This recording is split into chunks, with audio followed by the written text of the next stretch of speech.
Lines மீடியாவுக்கு நீங்கள் அளித்து வரும் ஆதரவுக்கு மிக்க நன்றி. தொடர்ந்து எங்களுடன் இணைந்திருங்க. லைக் பண்ணுங்கள், சப்ஸ்கிரைப் பண்ணுங்கள், நண்பர்களுக்கு பகிருங்க. நாம் இணைந்து பயணிப்போம்.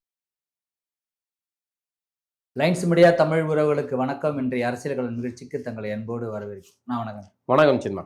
மத்திய அரசு புதிதாக ஒரு திட்டங்களை கொண்டு வந்திருக்காங்க. அதுவும் தேர்தலுக்கு முன்னாடி இதை கொண்டு வந்திருக்காங்க. தொகுதி மறுசீரமைப்பு அப்படின்னு இப்போ இருக்கிற 543 தொகுதியை இன்னும் கொஞ்சம் அதிகமாக படுத்துகிறோம். ஏறக்குறைய 50% உயரத்துக்கான வாய்ப்பு இருக்குது அப்படின்னு சொல்கிறாங்க.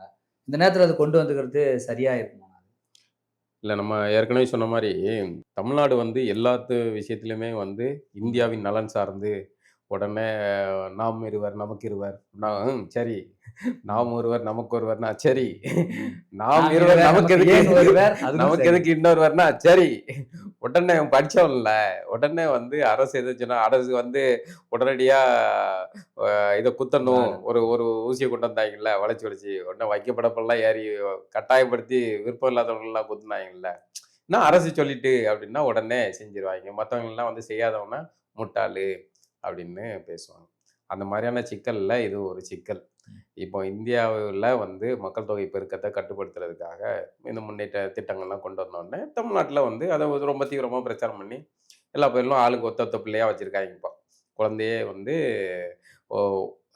பெற்றோர்கள் வந்து இந்த ஒரு குழந்தை இது வந்து தனியாகவே ஒரு விரிவாக பேச வேண்டிய சப்ஜெக்ட். ஒவ்வொரு குழந்தை ஒவ்வொரு குடும்பத்திலையும் வெறும் ஒரு குழந்தை இருக்கிறது எத்தனை ஆபத்தா போய் முடியும் என்று முன்னாடிலாம் எப்படி ஒரு பெற்றோருக்கு வந்து ஒரு பெரிய கஷ்டமா இருக்கு. இப்போ பாஜக என்ன பண்ணுதுன்னா, இதை வந்து தொகுதி மறுசீரமைப்பு பண்றது மூலமா வந்து எங்கெங்க மக்கள் தொகை குறைவா இருக்கோ அங்க எதுக்கு இத்தனை தொகுதி அப்படிங்கிற அடிப்படையில அவன் வந்து தொகுதியை குறைக்க போறான்னு ஒரு பேச்சு ஓடுது. இது அவர்கள் தரப்புல மறுக்காங்க. ஆனால் செய்ய போறது பாஜக அப்படிங்கறனால எல்லாருக்கும் சந்தேகம் இருக்கு, அச்சம் இருக்கு. அப்போ இங்க தமிழ்நாட்டில் இப்போ வந்து பாண்டிச்சேரியை சேர்த்து 40 இருக்கு. இதை வந்து குறைச்சாங்க அப்படின்னா தமிழ்நாட்டுடைய பிரதிநிதித்துவம் குறைக்கிறதுக்கான வாய்ப்பு இல்லை, அதிகப்படுத்துறதான அதிகப்படுத்தணும் அல்லது குறைக்க. ஆள்கள் இல்லை, மற்ற இடங்கள்ல இங்க வந்து 10 பேர் தான் இருக்காங்க, இன்னொரு இடத்துல 100 பேர் இருக்காங்கன்னா 100 பேருக்கு அதிக சாப்பாடு கொடுத்துருவாங்க. இங்க எதுக்கு வந்து 10 பேருக்கு 100 பேர் சாப்பாடு கொடுக்கணும் அப்படிங்கிற கேள்வி வரும்ல. அந்த அடிப்படையில இங்க குறைக்க போறது அப்படிங்கிற ஒரு அச்சம் வந்து இருக்கு. அல்லது அந்த எண்ணிக்கை பெருகுனா அதுல வந்து இங்க குறைவாக கொடுக்கப்படலாம் அப்படிங்கிற ஒரு அச்சம் இருக்கு. இதனால எல்லாரும் எதிர்க்காங்க. இன்னைக்கு வந்து ஸ்டாலின் அவர்கள் கூட வந்து அதை வந்து கண்டிச்சு நாளைக்கு கருப்பு கொடியா இது பண்ணணும்னு அறிவிச்சிருக்காருன்னு. அதுல ஒரு வாசகம் கவனிச்சீங்கன்னா, தமிழகம் பதிலடி கொடுக்கும், தமிழர்கள் போராட்டத்தை நடத்துவார்கள், இப்படி எல்லாமே தமிழ்நாடு தமிழர்கள் தமிழ்நாடு தமிழர்கள் அப்படின்னு இருக்கு. நானும் அந்த இடத்துல எங்கேயாவது அவர் வந்து அதாவது சொல்லிடுவாப்ல அப்படின்னு பார்க்க, திராவிடர்களை கூப்பிடுவாப்ல அப்படின்னு பார்த்தா திராவிடர்கள் காணுங்க, எல்லாம் திராவிட ஸ்டாக் எங்கேயோ ஒளிஞ்சிட்டாங்க போல இருக்கு. அப்போ போராடுறதுக்கெல்லாம் தமிழனுங்க, அடி வாங்குறதுக்கெல்லாம் தமிழனுங்க. உங்களுக்கு கருப்பு கொடி, வீட்டில் கருப்பு கொடி ஏத்துறதுக்கு, போராடுறதுக்கு, மத்திய அரசை எதிர்க்கிறதுக்கு எல்லாத்துக்கும் தமிழர்கள் வேணும். நீங்க 40 பேரை சொலையா எடுத்துட்டு போயிட்டு நீங்க அங்க போய் பார்லிமெண்ட்ல போய் உட்காந்து திராவிட நாகரிகம்னு எங்களுக்கு வந்து வகுப்பு எடுத்துக்கிட்டு இருப்பீங்க, நாங்க பார்த்துக்கிட்டு இருக்கோம். இது ஒரு சிக்கல். இப்ப அந்த இது அதுல இதை கிண்டலை சொல்றோம்னீங்களேன். இப்படி வந்து தமிழர்களை ஏமாற்றி பிழைக்கக்கூடிய ஒண்ணு. அங்க இருக்கிற அவர்கள் சங்கிகள் என்னன்னா, இந்த மாதிரி தமிழர்ல அல்லது தென்னிந்தியா வந்து அவர்களுக்கு எப்பவுமே வந்து வசப்படாத ஒரு பகுதியா இருக்கு. அவர்களுடைய ஆதிக்கம் இங்க எடுபட மாட்டேங்குது. அப்போ அதை மட்டுப்படுத்துறதுக்கான வேலை செய்யறாங்க. இன்னொரு சிக்கல் என்னன்னா, தமிழ்நாட்டை சேர்ந்தவர்கள் அல்லது தென்பகுதியில் இருக்கிறவங்க எப்படியாவது வந்து பாஜகவை வந்து வரவிடாம தடுக்கணும்ட்டு இவர்கள் வந்து அவர்களுக்கு வாக்களிக்காம அவர்களுக்கு தோல்வியடைய செஞ்சாலும் கூட, வடக்க இருக்கிற ஆட்கள் எல்லாம் சங்கி மத மணல்ல இருக்க அவன் ஜெயிச்சுட்டான். அதனாலதான் யூபி, பீகார் வந்து அவர்களுக்கு முக்கியமான கேந்திரமா இருக்கு. அங்க வந்து அந்த தொகுதியில நீங்க என்னதான் இவர்கள் வரக்கூடாது, மத்தியை ஆளக்கூடியவர்கள் இவர்கள் இருக்கக்கூடாதுன்னு நினைச்சா கூட அந்த பகுதியில் அவனுக்கான இடத்தை செல்வாக்க அவன் உருவாக்கிட்டான். அங்க வந்து தொகுதி அதிக எண்ணிக்கை இருக்கு. அப்போ வந்து ஒரு திட்டம், ஒரு சட்டத்தை வந்து நீங்க நிறைவேற்றக்கூடாதுன்னு தமிழ்நாடு எதிர்த்தால் அவன் பெரும்பான்மை தொகுதிகளுடைய அந்த உறுப்பினர்களுடைய எண்ணிக்கையை வச்சு அவன் நிறைவேற்றிடுறான். அதாவது எவனோ செய்யற பாவத்தினுடைய இதை வந்து நாம தூக்கி சமக்கணுங்கிற மாதிரி தமிழ்நாட்டு அல்லது தென்பகுதியினருக்கு இது ஒரு சிக்கலா இருக்கு. இப்போ இதை வந்து அவர்கள் வந்து இன்னும் கூடுதலாக அதை செய்யலாம் அப்படின்னு திட்டம் போடுற மாதிரி தெரியுது. இதுல இன்னொரு சிக்கல் இருக்கு. இது தேர்தல் நேரம். இப்படி ஒரு செயலை கொண்டு வந்தா இது யாருக்கு லாபம் சொல்லுங்க? திமுகவுக்கு லாபம். திமுக சும்மாவே வந்து பாஜக பூந்துரும்னு அரசியல் பண்ணிக்கிட்டு இருக்கு. அவர்களுக்கு அல்வா கொடுக்குற மாதிரி எடுத்து வந்து இந்த ராஜா வச்சிகா நீ வந்து விளையாடு அப்படின்னு இப்படி கொடுத்தா இதை வச்சு அவனை இப்ப ஆரம்பிச்சிட்டாங்களே கருப்பு கொடி, அதனால எங்கேயா இந்தி திணிப்புன்ட்டு அப்படியே ஒரு 4 கிளை கழகங்கள் எல்லாம் இறக்கி விடுவாங்க.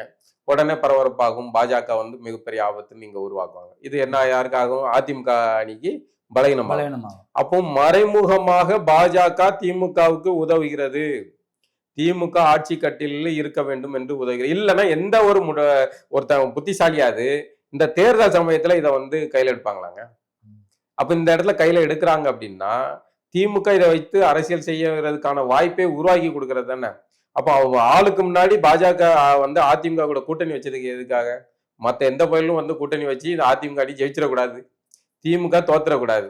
இதுதானே மறைமுகமா இருக்கிற மாதிரி ஒரு உருவாகுது. அந்த சந்தேகம் வந்து வலுப்படுறது இல்லை. இதுதான் இதுல இருக்கிற சிக்கல். இந்த தொகுதி மறுசீரமைவு வந்து எந்த அளவுக்கு போகுது அப்படிங்கிறது மிக முக்கியமானது. இது தமிழ்நாட்டுக்கு இன்னைக்கு திமுக எதிர்க்குது அல்லது சீமான் எதிர்க்கிறாரு, அதிமுக எதிர்க்கிறாங்க அப்படின்னா இது அவசியமானது. நமக்கு வந்து இந்த விஷயத்துல நம்ம கட்சி சார்போட பார்த்து எதையும் அணுகக்கூடாது. இது ஒட்டுமொத்தமாக நலன் சார்ந்த பார்வையில நம்ம வந்து இதை அணுக வேண்டிய தேவை இருக்கு. நம்ம திமுக விமர்சிக்கிறோம்னா திமுக இந்த இடத்துல வந்து திராவிடர்களை கூப்பிடல அப்படிங்கிற அடிப்படையில விமர்சிக்கிறோம்.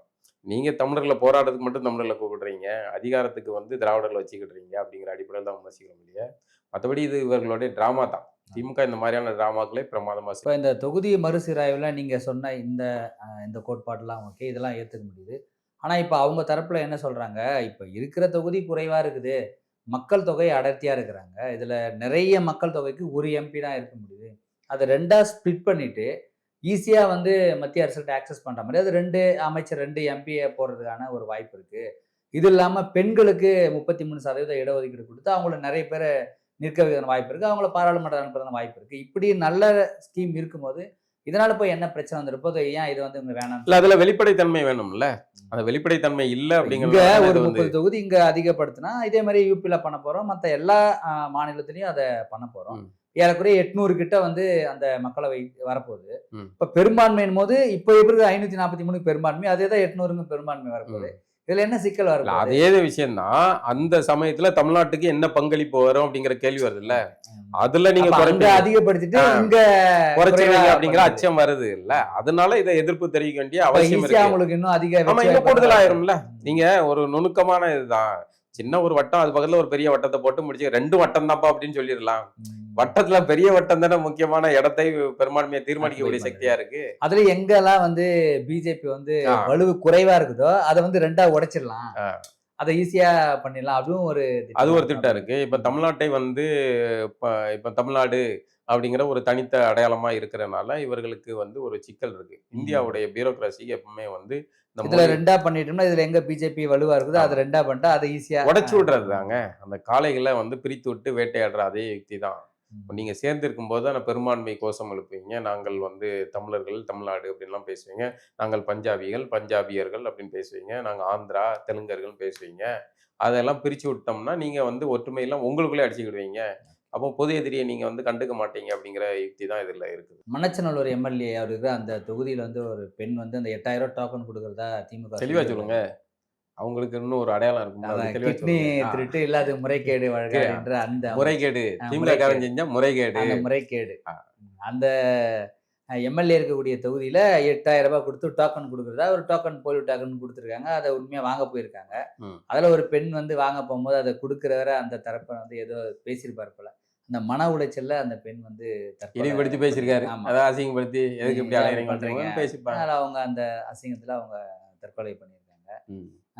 இதை எப்படி பாக்குறீங்க? என்ன எப்படி பாக்குறது? அவமானமா பார்க்க வேண்டியிருக்கு.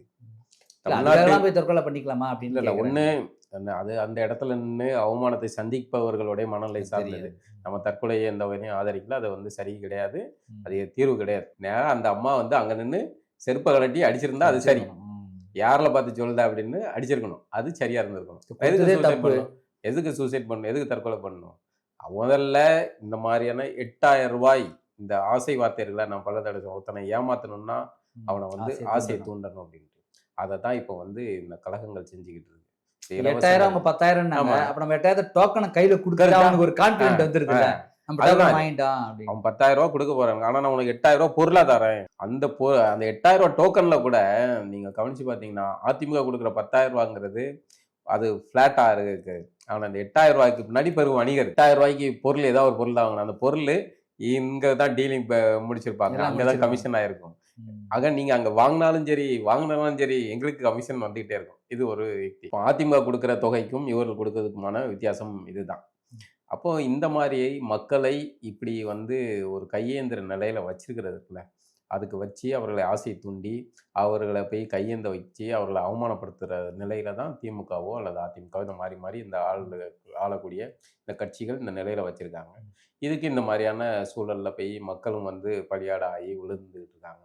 இதுக்கான அதுன்ட்டு இவர்கள் போதாதுன்னு விஜய் வேற, அவர் வேற, அவங்க 2000 கொடுக்க, அவன் 2500, நான் 3000.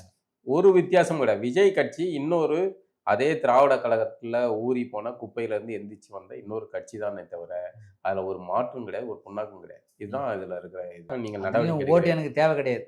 போடா.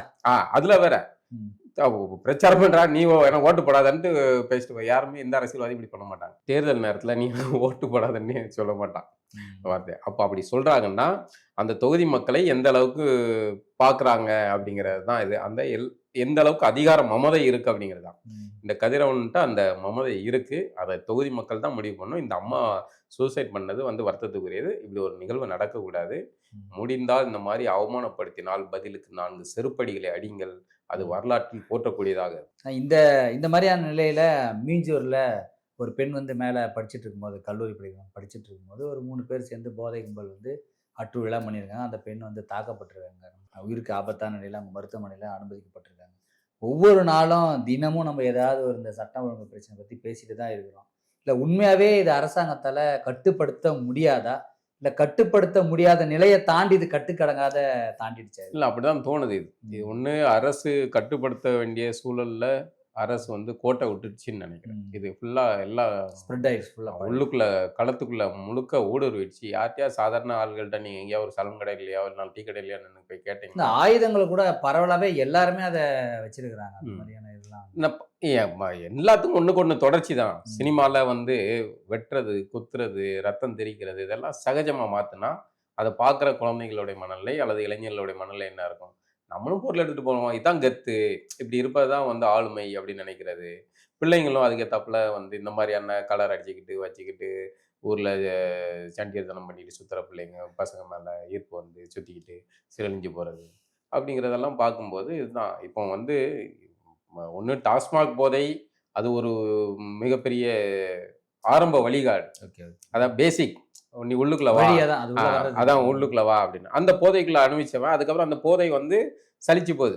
அப்போ அதை விட இன்னும் கூடுதல் போதை வேணும். முதல்ல சின்னதா ஒரு பீரு, மச்சான் வெறும் பீர் தான் மச்சான் அப்படின்னு ஆரம்பிக்கான். அதுக்கப்புறம் பீரு, குவார்ட்ரு அப்படின்னு அடுத்தடுத்த லெவலுக்கு போறாங்க. அந்த போதையும் காணாத போது அவன் வந்து மற்ற உச்சகட்ட போதை வசதிகளை போறாங்க. அது வந்து இன்னைக்கு சகஜமாக ஒவ்வொரு கிராம பகுதிகளிலும் அல்லது நகரத்துல இருக்கிற உட்புற பகுதிகளிலும் ரொம்ப இயல்பாக கிடைக்குது. புழக்கம் அதிகமாயிடுச்சு. இதனுடைய விளைவு இந்த பசங்க வந்து எந்நேரமும் வந்து போதையில மறந்துருக்கா. நமக்கு வந்து எந்த பசங்களையும் பார்த்தா அச்சமா இருக்கு. அப்போ இந்த சம்பவத்துல வீடு புகுந்து வெட்டுறாங்க. ஒண்ணு அது பின்னணி தகவல் என்னன்னு ஒண்ணு, வேற ஏதாவது காரணம் இருக்கலாம்.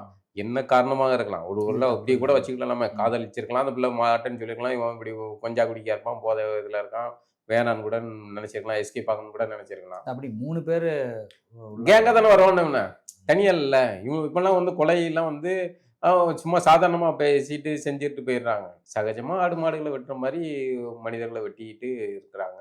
இதுக்கு ஆபத்து. இது வந்து மிகப்பெரிய எச்சரிக்கைக்கான ஒரு காலம் இது.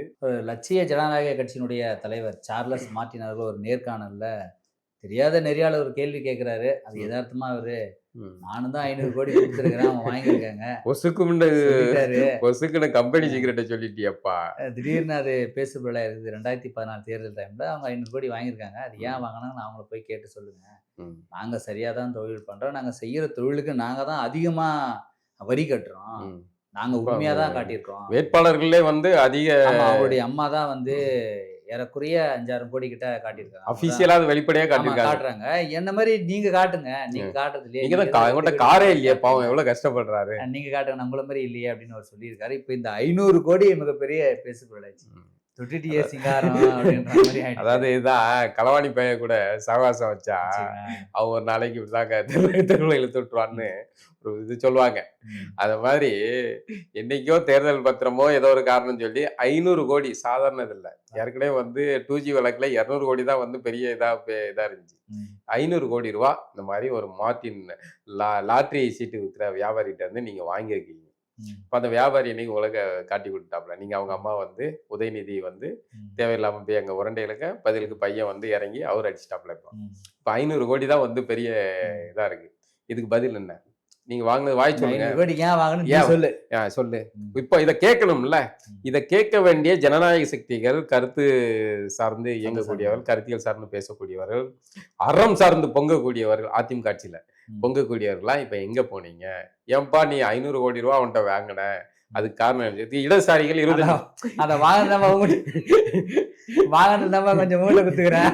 25 கோடி வாங்கினாங்கன்னு கம்யூனிஸ்டுகளை போட்டு காட்சி எடுத்து அவங்க வந்து நாங்க வந்து எங்க கையில வாங்கலையே, அக்கௌண்ட்ல தானே வந்துச்சு அப்படின்னு அவங்க சமாளிக்க அவங்க வாங்கினதுக்கு நீங்க இந்த அளவுக்கு போட்டு எல்லாரும் பண்றது கேட்டாங்கல்ல.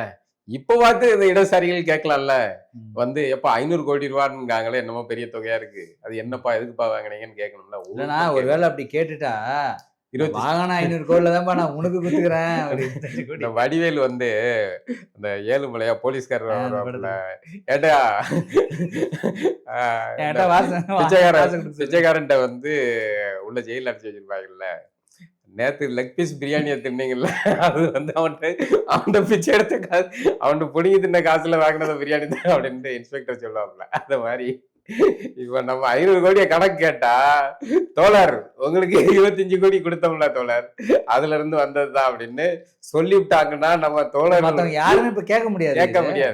அது மட்டும் இல்ல, தோழர்களுக்கு இப்படி ஒரு சிக்கலா. அடுத்தது இந்த கருத்து ஏதாவது பேசக்கூடியவங்க இருக்காங்கல்ல, காலம்னிஸ்டுகள், கருத்தியலாளர்கள் இருக்காங்கல்ல, அவர்களுக்கு எல்லாம் பங்கு போயிருக்குல்ல. போஸ்டிங் போட்டு பங்கு போட்டிருக்காங்க. அப்பப்போ மற்ற விஷயங்களுக்கு எல்லாம் கொடுத்துருக்காங்கல்ல. இப்ப இவங்களும் கேட்க முடியாது, ஏப்பா அந்த 500 கோடியில தான் உங்களுக்கு பங்குன்னா எங்க போய் மூஞ்சி வைக்கிறது? அதுதான் நம்ம நல்லவனா இருக்கும்ல, எல்லாரையும் கெட்டவன் ஆக்கிடுவோம். இதுதான். அதாவது ஒரு கருணாநிதி காணாது, மொத்த பேரையும் கருணாநிதி ஆக்கிட்டா என்ன செய்யும்? எல்லாம் அமைதியா இருப்பான். அதுதான் நடந்தது. இப்போ வந்து இந்த மார்டின் அவர்களுடைய பையன் வந்து மிகப்பெரிய ஆயுதத்தை வீசி இருக்கிறார். இது வந்து தேர்தல் அரசியல்ல இதை எடுத்து வச்சுட்டு பேசணும்ல. ஆனா மத்த கட்சிகளும் பேசாது. ஏன்னா மத்த கட்சிக்காரன் வாங்கியிருப்பான்ல. இப்போ வாங்காதவன் மட்டும் தான் இதை பத்தி பேசுவான். அவன் வந்து மத்தவன் எல்லாம் வந்து வாங்கினவன் கம்குமா. எதுக்கு நம்ம பேசினா நம்ம நீ ஒரு 200 கோடி வாங்கிற காப்பாற்றி சொல்லிட்டான், அந்த கம்பெனி சீக்கிரட்டுக்கு நம்ம விளக்கம் சொல்ல வேண்டியிருக்கோம். அதனால இப்படி ஒரு சிக்கல் இருக்கு. மீண்டும் ஒரு நிகழ்வு சந்திப்போம்மா. நன்றி.